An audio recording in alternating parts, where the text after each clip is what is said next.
due to the new BMW M2 being launched, I thought this week I would do a film on an M240i.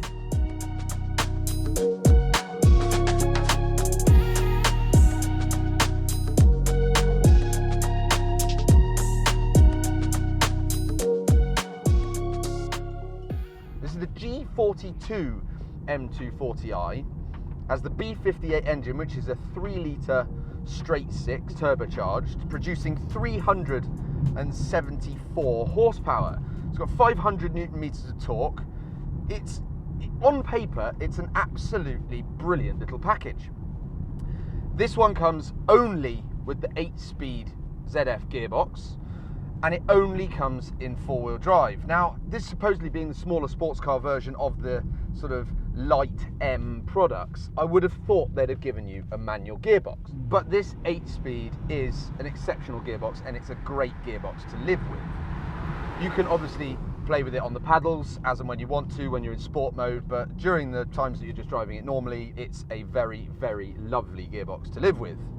The engine is super smooth, and it has loads of grunt. It's got loads of usable performance. This is going to be a daily driver for most people that buy one. It has a claimed 0 to 60 time of 4.3 seconds, but I have a sneaking suspicion it is quite a lot quicker than that. With its all-wheel drive, 4-wheel drive, it hooks up and it really does go.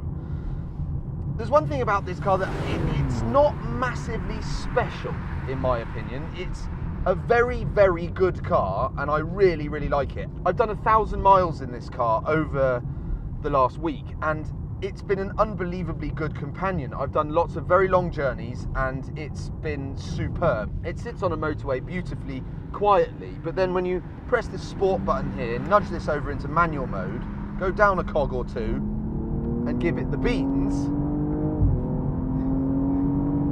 she really does fly, and it's very quick. I have no doubt in my mind that this car would be faster point A to point B than my M2 that I have.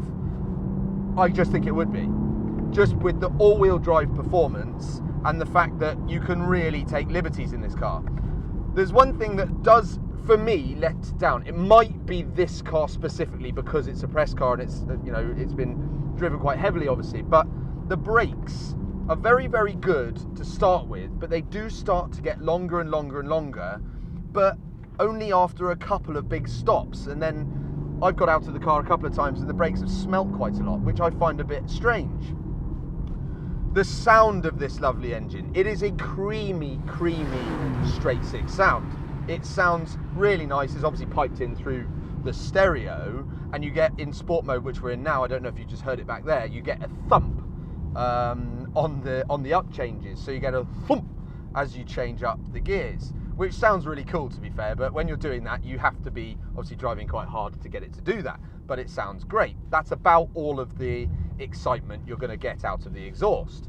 This little 2 Series BMW is based on the 4 Series platform, so it's basically the same size as a 4 Series. It only weighs a little bit less, and it is a heavy old girl. It's pushing 1,700 kilos, which is just absurd for a small coupe. I don't really understand where all the weight's gone.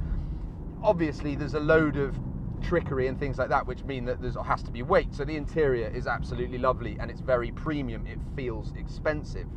This car starts at just a shade underneath £45,000, and this one, with all the toys and pro trim and gloss black and Harman Kardon and all that kind of stuff all over it, is just a smidgen over £50,000. Now, £50,000 is a pretty big boy budget.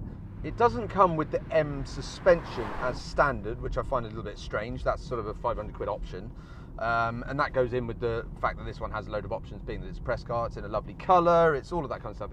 It is a really nice car. Now we get on to the controversial thing of looks. I think this car is prettier than the M4.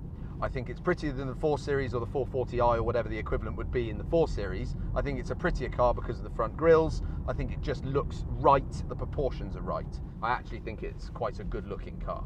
This is, without a shadow of a doubt, more confidence inspiring than its outgoing model, with this four-wheel drive system that will apparently send 100% of the performance to the rear wheels. I can't see that, because when it does eventually send 100% to the rear wheels, it then immediately fires a load of power towards the front axle, meaning that it doesn't necessarily feel, to me, very rear driven. That might be because I'm biased with my M2 that feels exceptionally rear driven because it's a bit of a lunatic.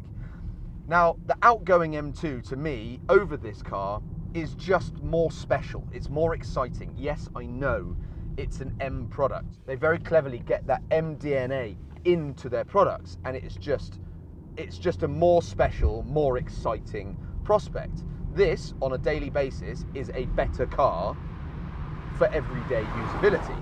I've used this, as I say, 1,000 miles. I've done 40 miles per gallon on a long trip, sitting at normal motorway speeds. It's quiet, it's refined, it's very good with the Apple CarPlay and the infotainment system. It's exceptional. But I just want it to be a little bit more leery, a little bit more special, a little bit more, I don't know, it's a little bit worse. Is that a stupid thing to say? I don't really know. So I genuinely think if you're going out to buy an everyday usable car that has a load of fire in its belly, that can really hustle, this is a really, really interesting prospect. And I think I would sooner have one of these over the 440i equivalent.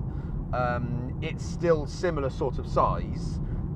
You don't give up much from it being a 2 Series, and I think this is a prettier car, and I think it would do exactly what it says on the tin and be an amazing companion for 50,000 miles, 100,000 miles.